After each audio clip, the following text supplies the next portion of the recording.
Halo, Assalamualaikum warahmatullahi wabarakatuh. Ketemu dengan saya, Hendras Budi Paningkat. Nah, teman-teman semuanya, kali ini saya akan membahas tentang inventarisasi tanah terindikasi terlantar dan penertiban tanah terlantar.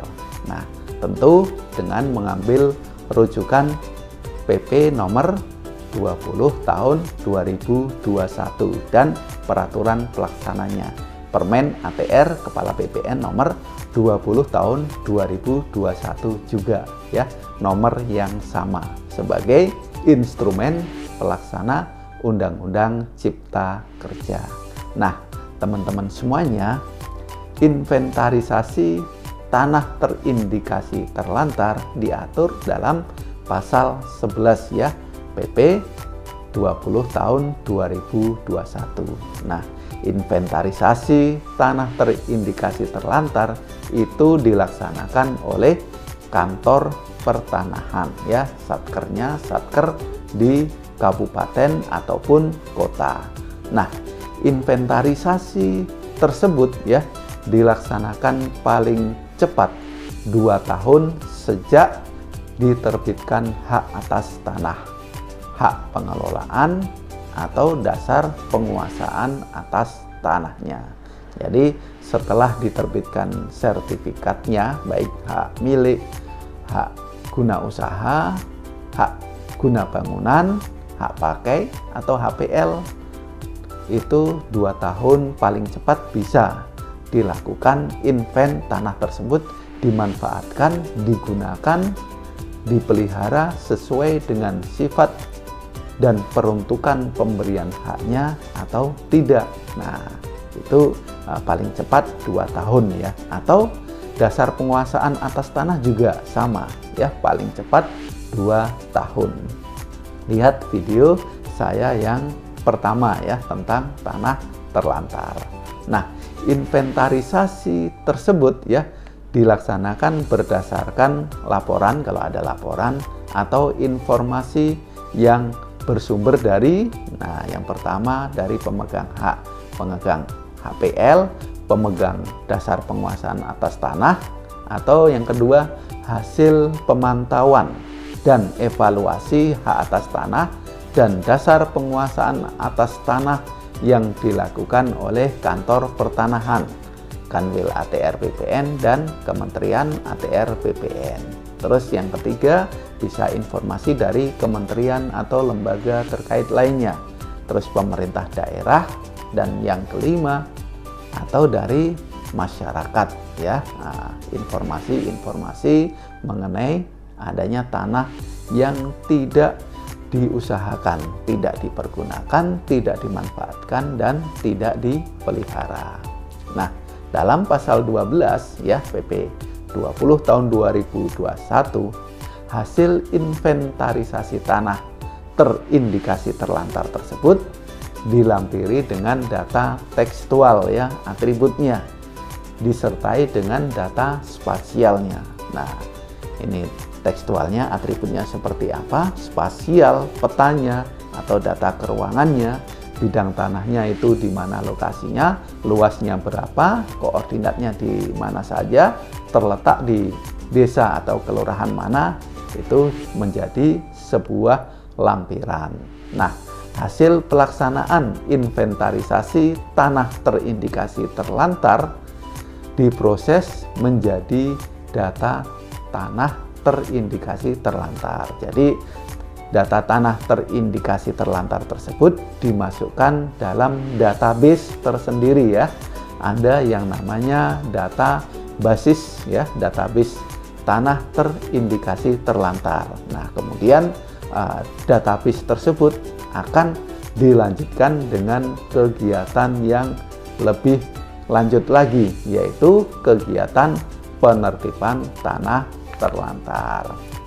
Nah, selanjutnya masuk di penertiban tanah terlantar. Nah, ini diatur dalam pasal 22. Data tanah terindikasi terlantar yang telah ditindaklanjuti dengan penertiban tanah terlantar ya, itu dilakukan melalui beberapa tahapan. Yang pertama, tahap evaluasi tanah terlantar, dievaluasi dulu. Yang kedua, peringatan tanah terlantar.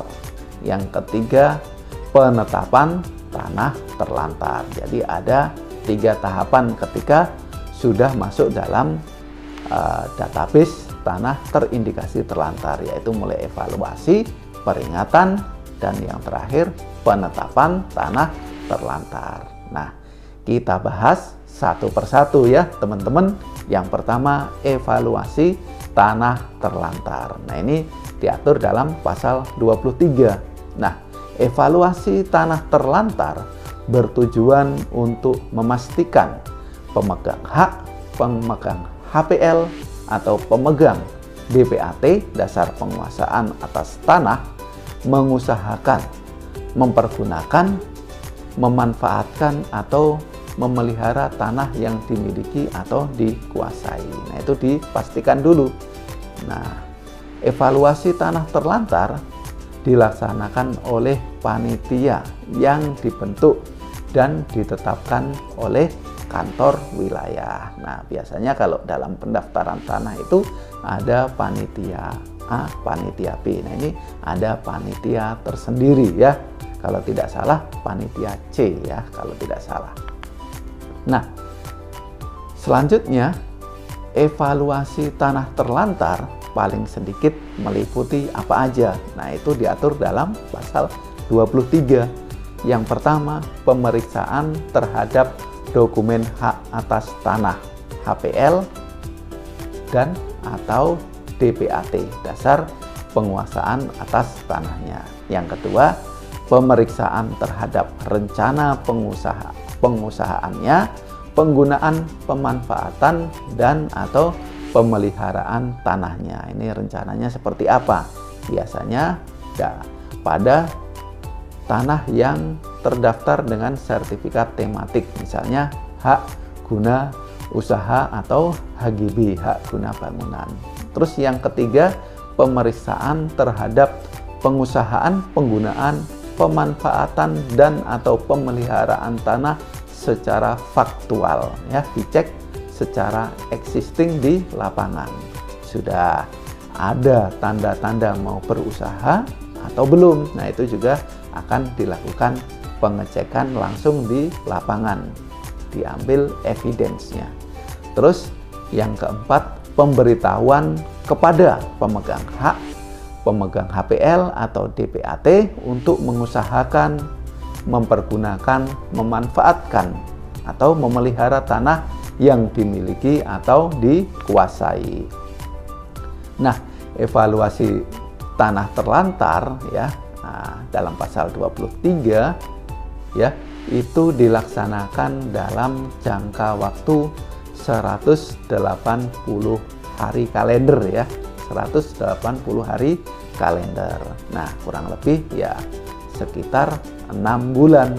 Nah, dalam hal berdasarkan hasil evaluasi diketahui pemegang hak, pemegang HPL atau pemegang DPAT sengaja tidak mengusahakan, tidak mempergunakan, tidak memanfaatkan, dan atau tidak memelihara tanah yang dimiliki atau dikuasai, kepala kantor wilayah menyampaikan pemberitahuan kepada pemegang hak, pemegang HPL atau pemegang DPAT untuk mengusahakan ya, mempergunakan, memanfaatkan, dan atau memelihara tanah yang dimiliki atau dikuasai dalam jangka waktu paling lama 180 hari kalender sejak diterbitkan pemberitahuan. Nah, ini yang pertama dilakukan pemberitahuan secara tertulis ya oleh kepala kantor wilayah ATR BPN, oleh Kakanwilnya.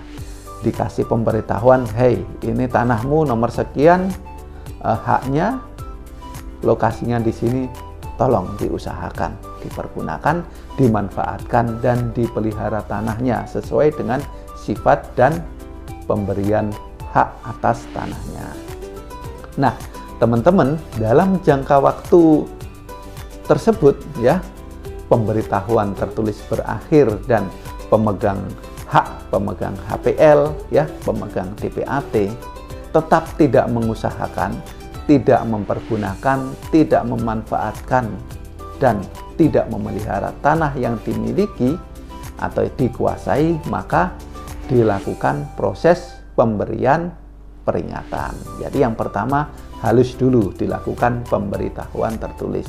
Nah, kalau tidak dilaksanakan pemberitahuannya, akan dilakukan tahapan peringatan. Nah, setelah dievaluasi disimpulkan tidak terdapat tanah yang diterlantarkan dengan sengaja. Setelah dicek, maka basis data tanah terindikasi terlantar dapat dihapuskan, diusulkan ke Kementerian ATR BPN.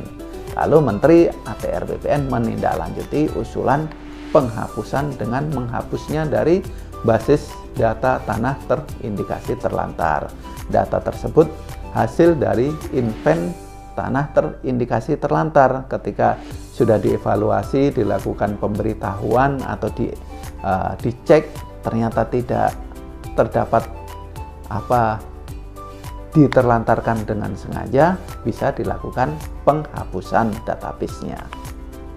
Nah, selanjutnya ketika masih diterlantarkan sengaja ya, dilanjutkan dengan peringatan tanah terlantar. Nah, peringatan ini ada 3 tahapan.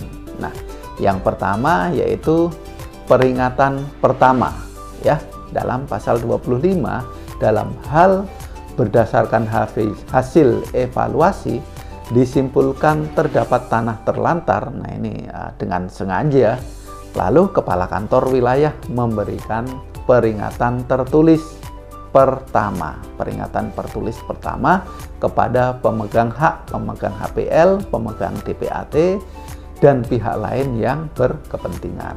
Peringatan tertulis pertama berisi peringatan agar pemegang hak ya, pemegang HPL atau pemegang TPAT untuk mengusahakan, mempergunakan, memanfaatkan dan atau memelihara tanah dalam jangka waktu paling lama 90 hari kalender sejak diterbitkan surat peringatan yang pertama. Jadi peringatan pertama paling lama waktunya 90 hari.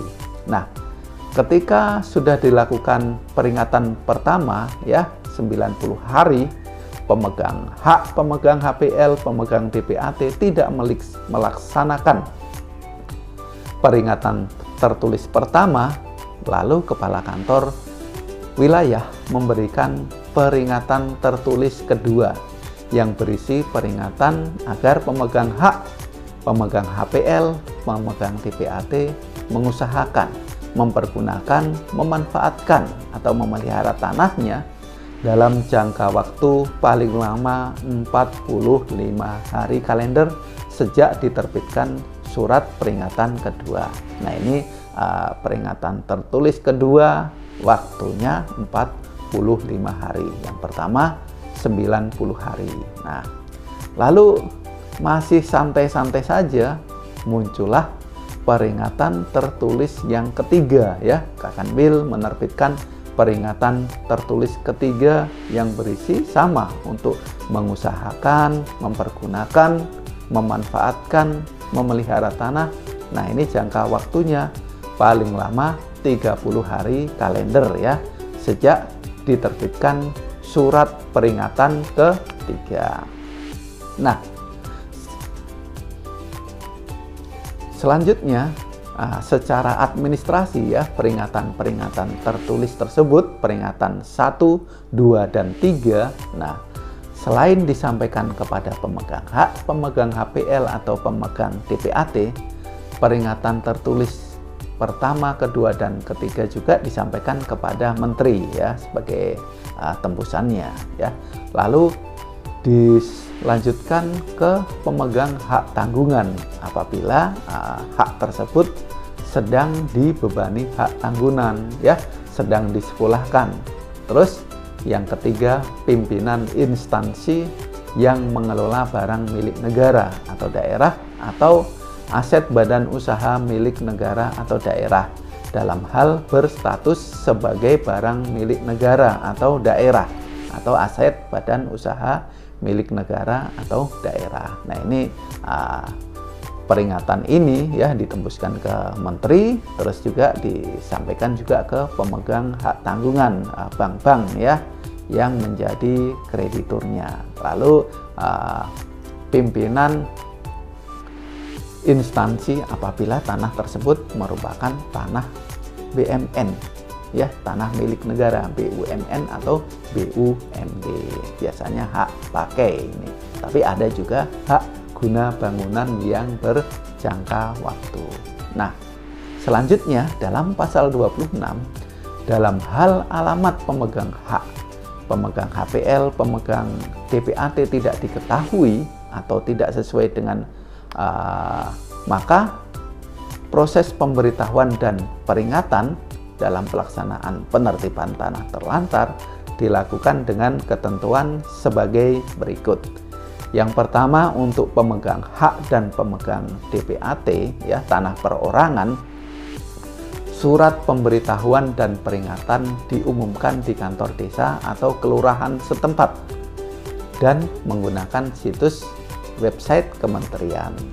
Lalu yang kedua, untuk pemegang hak, pemegang HPL dan DPAT ya, badan hukum, instansi pemerintah ya, pusat, pemerintah daerah, BUMN, BUMD, surat pemberitahuan dan peringatan disampaikan ke alamat pemegang hak yang terdaftar pada sistem informasi badan hukum yang dikelola oleh kementerian yang menyelenggarakan urusan pemerintahan di bidang hukum dan HAM atau di situs web Kementerian ATR BPN. Kalau tanah perorangan ya disampaikan ke desanya kalau alamatnya tidak diketahui. Kalau dia badan hukum ya, instansi pemerintah ya, pusat, daerah, BUMN, BUMD, nah itu dikirimkan ke pada alamat yang terregister dalam Kementerian Kumham ya, seperti itu. Nah, lalu dalam pasal 27 dalam hal pemegang hak, pemegang HPL atau DPAT tidak melaksanakan peringatan tertulis ketiga ya, yang terakhir, nah kepala kantor wilayah dalam jangka waktu paling lama 30 hari mengusulkan penetapan tanah terlantar kepada Menteri ATR BPN. Nah, terhadap tanah yang diusulkan untuk ditetapkan sebagai tanah terlantar tidak dapat dilakukan perbuatan hukum atas bidang tanah tersebut sampai dengan diterbitkannya keputusan menteri. Penetapan tanah terlantar dilakukan berdasarkan usulan penetapan tanah sebagaimana dimaksud dalam pasal 27 tadi ya.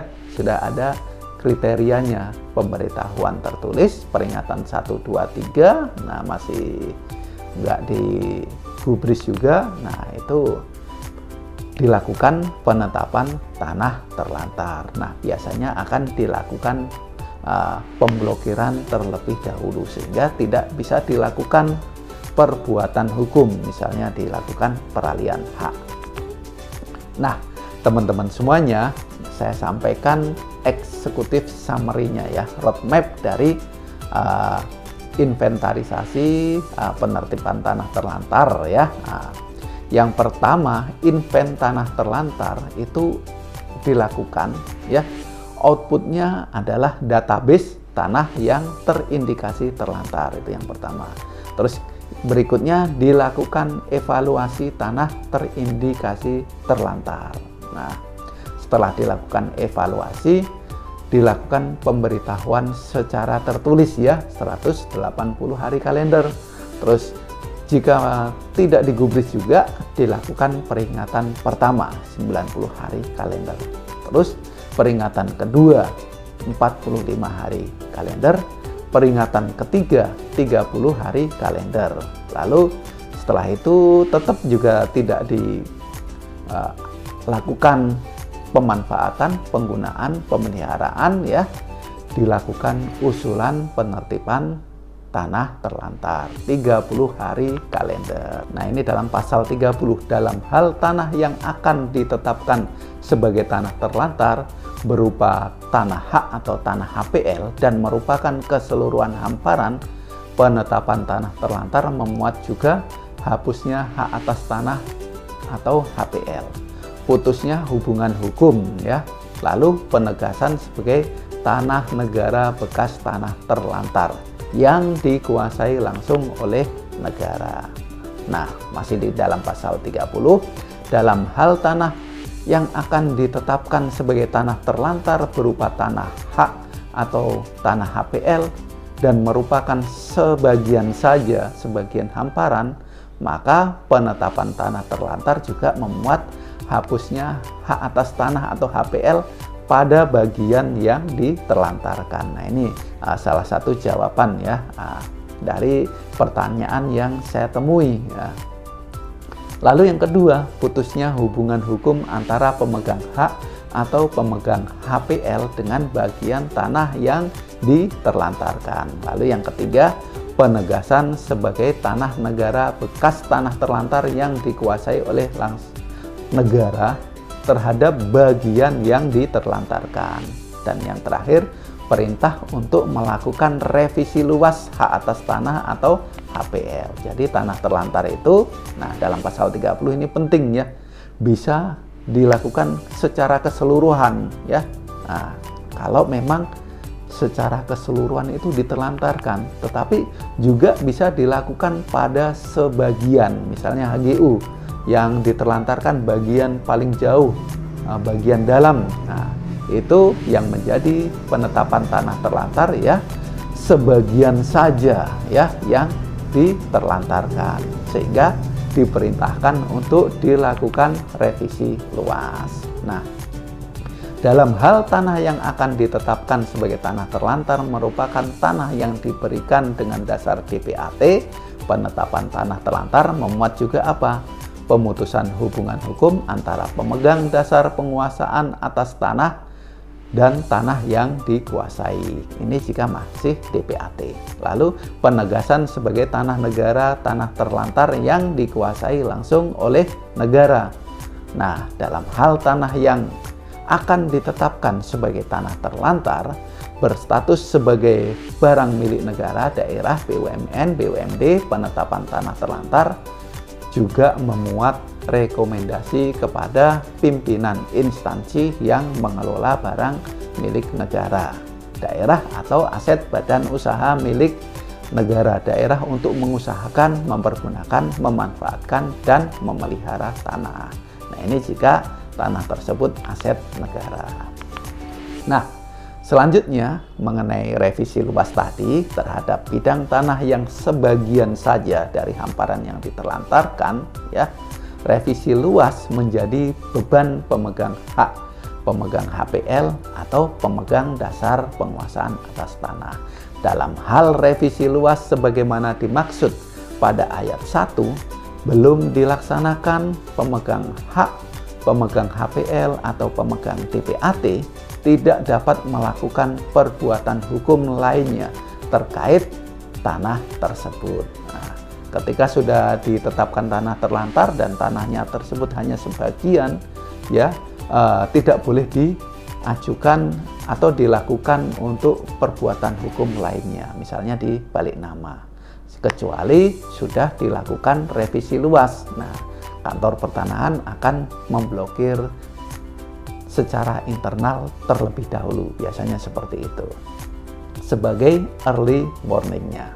Nah, lalu apabila dalam jangka waktu paling lama 180 hari ya tidak dilaksanakan revisi luas, nah pemegang hak, pemegang HPL, pemegang DPAT, maka tanah yang diterlantarkan, nah ingat ini pentingnya revisi luas, dianggap sebagai satu kesatuan dengan tanah yang diterlantarkan dan menjadi tanah terlantar secara keseluruhan. Nah, ini lihat di pasal 31 PP 20 tahun 2021. Penting ya.